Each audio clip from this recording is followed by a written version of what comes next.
I welcome all of you to the first meeting of the Parliamentary Consultative Committee of the Ministry of Communications.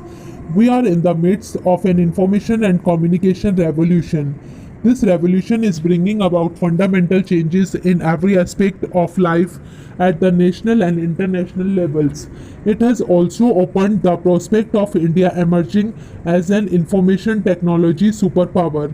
This prospect will become a reality only if we create a modern nationwide telecommunications infrastructure at the earliest. Telecommunications is also by itself an accelerator of economic growth. The telephone is no longer a luxury but an indispensable tool in every conceivable economic activity. For example, the large network of STD ISD booths established by the Department of Telecommunications in a short span, and we can see these booths even in small towns today, has immensely benefited small entrepreneurs and the common person. Experts have calculated that 1% increase in telephone density results in a 3% increase in GDP, as you would make out from the agenda notes. This information and communication revolution has unfortunately largely bypassed rural India. The nation telecom policy of 1994 had envisaged universal access and availability of basic telecom services on demand. We are way behind achievement of this objective. The failure is most glaring in meeting the target of at least one village public telephone for each of the 6 lakh villages in the country. More than half of these 6 lakh villages still do not have even a single telephone, in not to mention other sophisticated forms of communications. Moreover, the telephone density in such of the villages which do have a connection is very low. This should be matter of concern for all of us. My government will do not allow the rural-urban divide to get further widened because of failures in policy and implementation to meet our goal in rural telephony. My vision is to see every Indian village connected with the global village that is being created by the information and communication revolution. The failure in the area of rural telephony cannot be seen in isolation from the flaws in the National Telecom Policy of 1994 and its implementation. Today, everybody recognizes that the reforms in the telecom sector, particularly relating to investment in basic and secular services by private operators, have failed. The country cannot therefore afford any further delay in resolving the many problems in the telecom sector which my government has inherited from the past. As I have stated on several occasions, we have both the political will and the competence to unravel these notes in the most transparent manner. In doing so, we will be guided solely by national interests to which all other sectoral interests must become subordinate. As a first step, we have created a high-powered group on telecommunications under the chairmanship of Shri Jaswant Singh. It has been mandated to recommend to the government on the following. 1. Create a strong, independent and credible regulatory framework by strengthening the Telecom Regulatory Authority of India. The government will move to suitably amend the TRA Act if found necessary by the group to achieve this objective. 2. To resolve all issues in the telecom sector, including the license fee structure for basic and secular operators, to ensure fastest proliferation of telecom services in India, including in rural areas. As I have stated before, the government will take suitable action in this matter before the end of the year. 3. To formulate a new national telecom policy to address, among other things, the revolutionary phenomenon of the convergence of telecom, IT, media, and consumer electronics. This suggests that we may have to create a common policy and regulatory framework for telecom, broadcast, cable, internet, and other aspects of convergence. All this will require the evolution and implementation of rational spectrum policy based on international experience.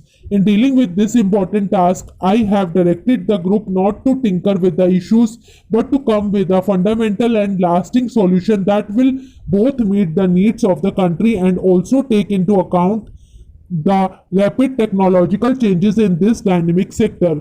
Otherwise, within a few years, India might once again face problems similar to the ones we are dealing with today. The solution must, among other things, address to the national objective of rural technology. We cannot expect the DOT alone to undertake this important social obligation. Private operators will have to share their responsibility and meet their targets speedily. There is also a need to use many different technologies simultaneously, especially wireless, to ensure cost-effective and rapid spread of telephones in villages and hilly areas. The solution must also result in further strengthening the Department of Telecommunications, result in further strengthening Department of Telecommunications in order to successfully face the increasing competition in the coming years. There are many examples in the world where state-owned telecom organizations have become major players. I am pleased to be here at the inaugural session of the Indian Economic Summit organized by the World Economic Forum and the Confederation of Indian Industry. Your conference is taking place at an extraordinary moment in India's democratic history. Whatever is happening now is a sign of the vibrancy of Indian democracy. However, I would like to assure you that volatility in Indian politics will have no fundamental impact on the process of economic reforms in the country. The reform process has become irreversible. Indeed, my government has depoliticized the economic agenda. Your summits in the past have fostered constructive interaction between foreign and Indian business with the government. They have also facilitated foreign business becoming familiar with India's efforts both to carry out internal liberalization and to integrate itself with the global economy. Since you met here a year ago, a number of new and decisive steps have been taken by my government to strengthen our economic fundamentals and improve the productive efficiency of our system. In the schedule of your meetings over the next few days, you would be interacting with some members of my cabinet, some distinguished businessmen, economists, and senior government functionaries.